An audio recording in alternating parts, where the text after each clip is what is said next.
If you always conduct yourself the way that you want to conduct yourself, you will always conduct yourself the way that you want to conduct yourself. I guess that's kind of, you know what I mean? There shouldn't be an on and off switch. Double twos.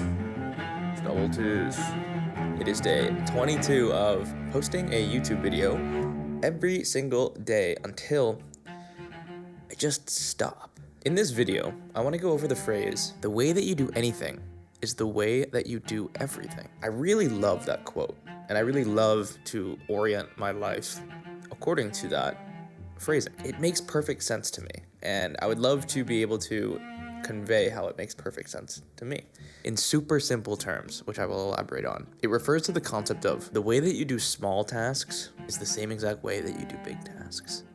So, if you want to do the big tasks good, you got to do the small ones good as well. That's kind of the principle, the foundational principle behind it. There's a lot of nuance within that. However, that's kind of what goes on in my brain as I'm living my day to day. This can be related to the way that you do things in private when nobody is watching is the way that you will do them in public or when people are watching.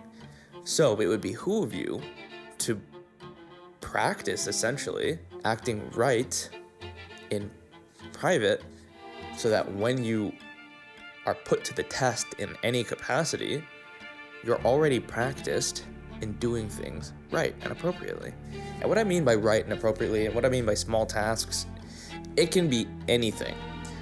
For example, the way that you take the time to clean and organize the space that you live in, something as small as keeping your room tidy, could be and is likely indicative of how you run other aspects of your life, like your business or your career or your relationships.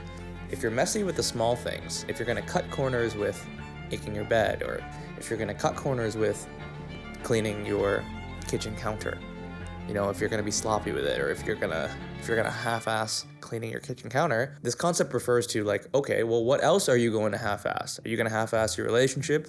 Are you going to half-ass that business meeting that you have? Are you going to half-ass?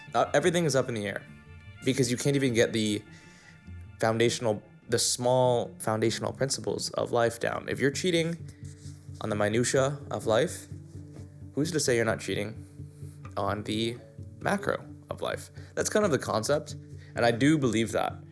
And I think something that's kind of maybe odd, I guess, and it's not really in relation to cleaning or task. It's more of like my mannerisms and the way that I conduct myself as a person when I'm alone is exactly the same, or at least I try to be exactly the same as when I'm in public. The way that I walk presentably in my own apartment with my chest up, shoulders back. I walk confidently from here to there. I try not to act sloppy. I try not to drag my feet because I know the second I step outside my door and go into public, it would be more difficult for me to transition from sloppy mode to presentable mode. Whereas it is super efficient and clean of me to go from presentable inside and presentable outside. You just kind of ingrain it as second nature to act the way that you would like to in your days. This is a beautiful concept, and it can be related to so many different things. And I kind of just keep thinking of examples just for the sake of giving examples, but you know, I'm sure you can relate to this. The way that you or somebody speaks to the janitor or the waitress or the waiter, right? That could be a small thing, a small interaction. However a person interacts with those small occasions could be and is likely indicative of how they would act in other situations, because it's kind of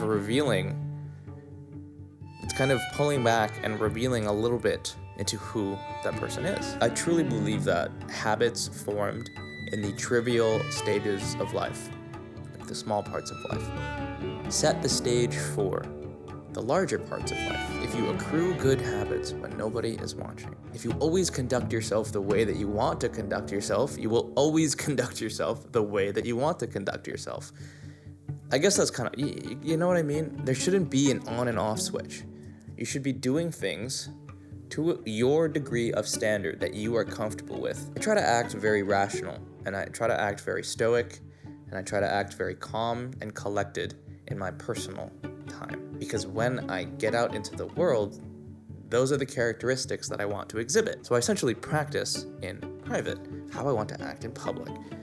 And it's a beautiful thing, and I love it, because I think it adds to the rationale of why I respect myself, because I try my hardest, I think, to act as if somebody is watching at all times. And that's kind of, a simplistic summarization of this concept.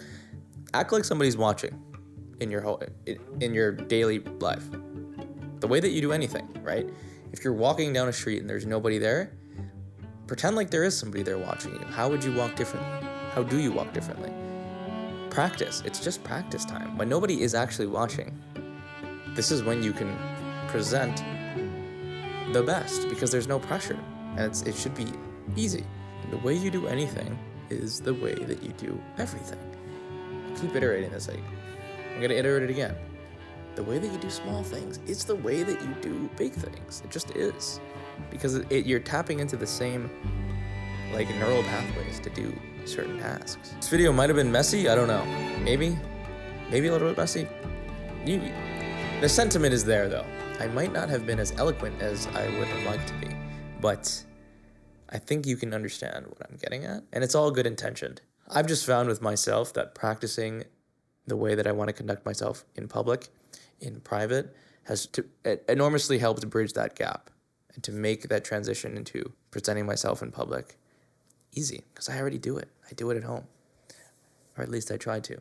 I'm not perfect, of course, and I do have my moments where I don't act as if somebody is watching me, but I try to keep those far and few between. It's a cool concept. It's an interesting concept. Just food for thought. Sit on it, see how you feel about it, and just be cognizant maybe of how you're acting when nobody's watching. All right, that's it for this video. I appreciate you watching. Thank you for sharing, and I will see you in the next video. Peace.